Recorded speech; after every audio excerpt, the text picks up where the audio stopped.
The irony of the situation wasn't lost on me. I had spent the better part of my career navigating the brutal, Byzantine politics of one of the world's most demanding institutions, only to be brought to my knees by a woman in a visor and a fanny pack, armed with nothing but a dog-eared copy of the Cedar Creek Covenants, Conditions, and Restrictions. My name is Dr. Eris Thorne, and for 28 years, I served as the lead historical archivist and senior authenticator for Sotheby's, a role that required a painstaking eye for detail, an unshakable calm under pressure, and the patience of a saint. I'd authenticated lost Renaissance masterpieces, uncovered forgeries that had fooled entire museums, and calmly negotiated the return of priceless artifacts from some of the most notoriously difficult collectors on the planet. I'd faced down European nobility and shady oligarchs without breaking a sweat. Yet my retirement sanctuary, a charming, slightly rustic A-frame cabin nestled in the pines of Cedar Creek, was under siege by a force more relentless and incomprehensible than any I had ever encountered. Brenda, the HOA board president. This cabin wasn't just a piece of property. It was my grandfather's legacy, the one place where the dust of history settled into something warm and personal, and Brenda seemed hell-bent on sanitizing its very soul away. The call to 911, which resulted in 2 very confused sheriff's deputies waking me from a dead sleep at 6:30 a.m., because I'd had the audacity to spend a single night in my own home, was the final unforgivable straw. It was no longer a petty dispute over the shade of my stain or the length of my grass. It was a declaration of war. And Brenda, in her boundless arrogance, had no idea she'd just picked a fight with an expert in uncovering the truth. The key to winning any conflict, I'd learned, wasn't brute force. It was information, and I was about to become a dedicated student of Brenda. I'd bought the cabin 3 years prior as my retirement project, a phrase I now uttered with a sort of bitter, self-deprecating laughter. It was a place filled with the ghosts of my happiest childhood memories: fishing with Grandpa, the smell of pine and kerosene from the old heater, the way the morning light would cut through the forest and set the dust motes dancing like tiny fairies. My plan was simple: restore it to its former glory, using period-appropriate materials and techniques, a living testament to my life's work of preservation. I should have known something was amiss when the real estate agent, a relentlessly cheerful woman named Stacy, had glossed over the HOA paperwork, calling it just the standard stuff about keeping the community looking nice. Looking nice, I soon discovered, was a euphemism for a draconian regime of aesthetic homogeneity that would have made a Soviet planner blush. The trouble began subtly. A mere month after I started my restoration, a formal letter arrived on crisp, intimidating stationery. "Notice of violation," it screamed in bold font. The charge? My forest green stain, meticulously matched to a chip of original paint I'd found behind a shutter, was non-compliant. The approved color, according to the enclosed pamphlet, was sequoia brown, a shade that looked, to my professionally trained eye, exactly like dried mud. I'd sighed, filed it away, and assumed it was a mistake. I called the number on the letter, hoping for a reasonable conversation. "That was my first mistake," Brenda answered. Her voice was a nasal, condescending drawl that immediately set my teeth on edge. "Mr. Thorne," she'd said, as if explaining basic arithmetic to a toddler. "The standards are in place for a reason. We can't have people just choosing any color they like. It creates visual chaos. You have 30 days to rectify the situation." I tried to explain the historical nature of my restoration. She cut me off. "The past is not an excuse to violate the present rules." The letters kept coming, a relentless paper blizzard of bureaucratic insanity. My gravel driveway was the wrong grade of gravel. Those native wildflowers I'd cultivated to support the local bee population were unapproved vegetation. The vintage-style porch light I'd sourced from a specialist in Vermont was not from the pre-approved fixture list. Each notice came with a threat of a fine, escalating with each subsequent violation. I paid them, gritting my teeth, viewing it as the cost of doing business, a nuisance tax imposed by a small-minded tyrant. I was too engrossed in my work, in carefully restoring the original cedar shingles and hunting down the right kind of antique cabinet hinges to engage in a fight. I mistakenly believed that if I kept my head down and did quality work, she would eventually lose interest. But Brenda's interest only grew, fed by my apparent compliance. She began to drive by the cabin slowly, sometimes stopping her pristine white SUV right at the end of my drive, just watching. I'd wave. She never waved back. Her expression was always one of pinched disapproval, as if my very presence was an offense to the natural order of Cedar Creek.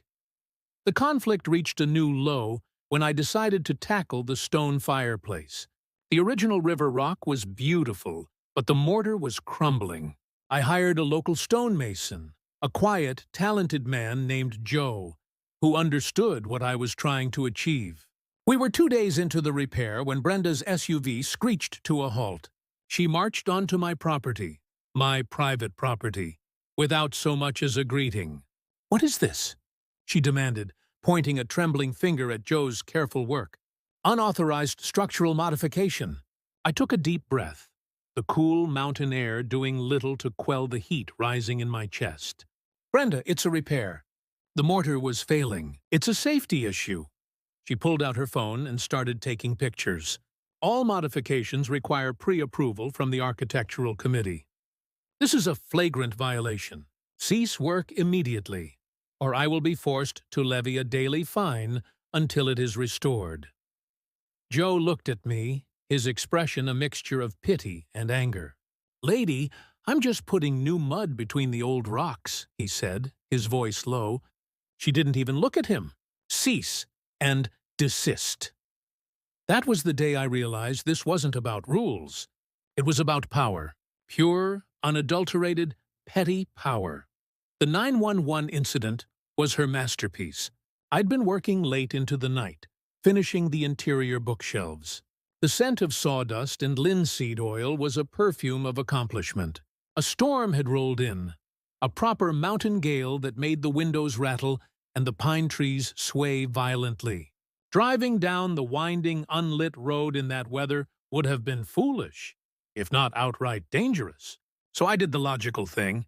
I stoked the fire, unrolled my sleeping bag on the old plaid couch my grandfather had loved, and fell into an exhausted, deep sleep. The pounding didn't come from the storm. It was sharp, official, and insistent. I stumbled to the door, my mind fogged with sleep, to find 2 sheriff's deputies, their rain-slicked ponchos glistening in the gray dawn light. "Morning, sir," the older one said, his tone carefully neutral. "We got a call about a possible break-in at this residence." I blinked, confused. "A break-in?" "No, officer, this is my cabin. I'm the owner." The younger deputy shone his flashlight past me into the main room. "Can you provide some ID, sir?" The humiliation was a physical burn on my cheeks. I fumbled for my wallet, handing over my driver's license. The older deputy checked it, then nodded. "Sorry to bother you, Mr. Thorne. We had a report of a suspicious person and an unauthorized vehicle parked here overnight." And then it clicked. The suspicious person was me. The unauthorized vehicle was my own truck. Brenda had called the cops on me for sleeping in my own home. I saw the faint, almost imperceptible eye roll the older deputy gave his partner. They dealt with Brenda before. "It seems to be a misunderstanding," the deputy said, handing back my license. "You have a good day now." As their cruiser pulled away, I stood on my porch in the damp chill, watching Brenda's SUV parked just up the road. She wasn't even trying to hide. She was watching the entire spectacle, a satisfied smirk visible on her face, even from that distance. That was the moment my professional instincts, long dormant in retirement, snapped back into laser focus. The patience of an archivist merged with the determination of a hunter. She had presented her evidence, a mountain of petty, spiteful paperwork. Now it was my turn to build a case. The game was on, and Brenda had just broken the first rule of power. Never provoke an expert who knows how to find what's hidden. My first stop wasn't confrontation. It was the county recorder's office. If I was going to war, I needed to understand the lay of the land, starting with the very foundation of her power. The covenants, conditions, and restrictions, or CCNRs. The board clerk helped me pull the official, file documents for the Cedar Creek community. I spent the entire morning poring over the dense legalistic text, my archivist's brain lighting up with a familiar thrill. This was just another historical document, a record of power structures and their intended control. And like any document, it had its flaws, its ambiguities, its secrets. I found them too. Buried in a subsection about architectural approval timelines was a clause stating that the HOA board had a maximum of 60 days to respond to any submitted request for modification. Failure to respond in writing within that time frame constituted deemed approval. I thought of Joe the stonemason, of the written request I had submitted, complete with photos and material samples, over 3 months ago. I had a carbon copy in my files. Brenda had never responded. By the very rules she claimed to uphold, my fireplace repair was fully approved. But that was a minor skirmish. The real discovery came when I cross-referenced the official CCNRs with the community guidelines Brenda so liberally cited in her violation notices. The approved paint colors, the specific gravel grade, the pre-approved light fixture list. None of it was in the filed, legally binding document. These were supplementary guidelines created by the board, a shadow government operating on dubious legal authority. I made copies of everything, my hands almost trembling with a scholar's excitement. This wasn't just a neighborhood quarrel, it was a case study in the corruption of a small, granted authority. I started a new file on my laptop, meticulously, scanning every violation notice, every email. And now, these key legal documents. I organized them by date, by type of infraction, by the specific rule cited. Patterns began to emerge. Her vendetta seemed intensely personal, far more aggressive than the few complaints I'd casually heard from a neighbor about a fence post. Why me? Why this cabin? The answer, I suspected, wasn't in the rules, but in the history. And uncovering history was what I did best. As I drove back to the cabin, the pieces were starting to click into place. But the full picture, the devastating truth that would make Brenda freeze in her tracks, was still just a ghost at the edge of my perception, waiting to be authenticated. The history of a place, like the provenance of a painting, tells the true story. My cabin held its secrets not in its beams or stones, but in the paper trail it had generated over decades. The county recorder's office became my second home. I spent days there, a retired man with a mission, surrounded by dusty ledgers and the gentle hum of microfilm readers. I wasn't just looking for my own deed, I was piecing together the entire history of my lot, and, out of a growing professional curiosity, Brenda's as well. It was tedious work, the kind that would drive most people mad. But to me, it was a meditation. Each transaction, each survey map, each old permit was a brushstroke in a larger picture. And then I found it. It wasn't a loud, dramatic discovery, but a quiet, seismic shift in my understanding. Tucked within a property transfer from 1985, before the HOA even existed, was a right of first refusal clause granted to the owner of the adjacent property, the very lot where Brenda's now imposing house stood. The clause had been written. In a time when the plots were just wooded getaways, a gentleman's agreement meant to keep land within a loose circle of families. It had expired, legally, upon the formation of the Cedar Creek HOA, a fact that was clearly noted in the subsequent filings. But the implication was staggering. Brenda, or her family before her, had once had a legal claim to my land, a claim that had slipped through their fingers. This wasn't just about power, it was about possession. My cabin wasn't just an eyesore to her. It was a constant, physical reminder of a loss, a prize she felt she was entitled to and had failed to secure. Her campaign of harassment wasn't about enforcing rules. It was a war of attrition, designed to make my life so miserable that I would eventually sell. And who would be first in line to buy, probably at a depressed price? The realization turned my anger into something colder, sharper, and more determined. She wasn't just a bully. She was a saboteur operating from a place of deep personal resentment. Armed with this new context, my investigation shifted. I began a methodical forensic audit of the HOA's finances. The annual budgets sent to homeowners were vague, high-level summaries. Landscaping, $15,000. Administrative costs, $8,000. Reserve fund contribution, $10,000. As a board president, Brenda had control over this treasury, and I was willing to bet my professional reputation that her tyranny was being funded, in part, by the very people she was tormenting. I started with the landscaping line item. Cedar Creek's common areas consisted of a small entrance sign, a single island of grass at the community's fork in the road, and a tiny picnic area by a stream. I took photos, counted the number of times a landscaper would need to visit, and called 3 local companies for rough estimates for a property of that size. The numbers didn't add up, not even close. The HOA was paying nearly double the market rate. When I dug into the county's business licensing database, I found the reason. The company contracted for the work, Pine Crest Beautification, was registered to a Brenda Holloway at her home address. She was paying herself, through a shell company, for landscaping services. But she wasn't done. The administrative costs were even more brazen. I cross-referenced the HOA's meeting minutes, which she reluctantly provided after a formal written request citing state HOA law, with the budget.